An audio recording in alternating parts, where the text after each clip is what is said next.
thing is if multiple people in the family, next generation or the generation after that, want to keep it. They want to keep it in the family.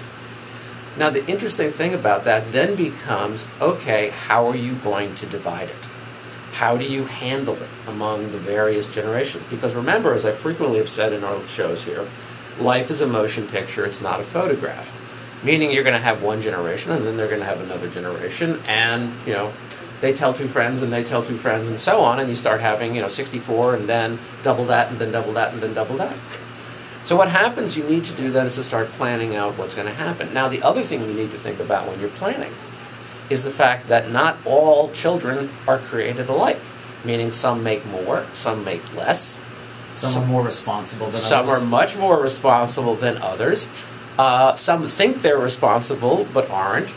And the other problem you have is there are only a certain number of vacation periods and holidays. Right. And so who gets Thanksgiving? Who gets Christmas? Who gets Hanukkah? Everybody Who gets wants the same days. Yes. I mean, no one wants that. Everyone wants that wonderful property in Chatham during, guess when? July and August, when the kids are on vacation. Maybe Christmas time as well, maybe Thanksgiving. All the other months are basically up for grabs. The same situation occurs in terms of how do you penny up for maintenance for costs? How do you deal with the ongoing repairs? How do you deal with taxes? How do you deal with all those things? So one of the things we've done, and there are different ways you can do it with different families, but one of the ways we've done it, and we're doing it actually more and more now, is having the family put the property either into an LLC or into a trust. And we'll talk about what you do when it's a compound, because there's other things you can do on top of that. And then you deal with it in two ways. First of all, you deal with the ownership. And basically, you almost handle it in the same way that you handle a golf club.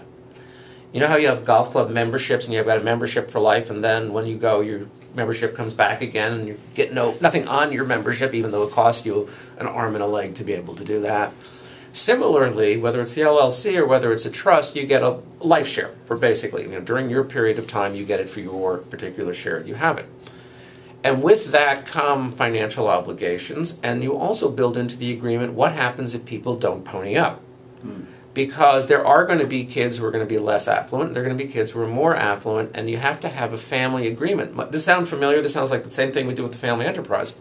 You have to have the same kind of agreements and buy-in and culture in the family where you understand that the person who's making more is going to be contributing more for the property.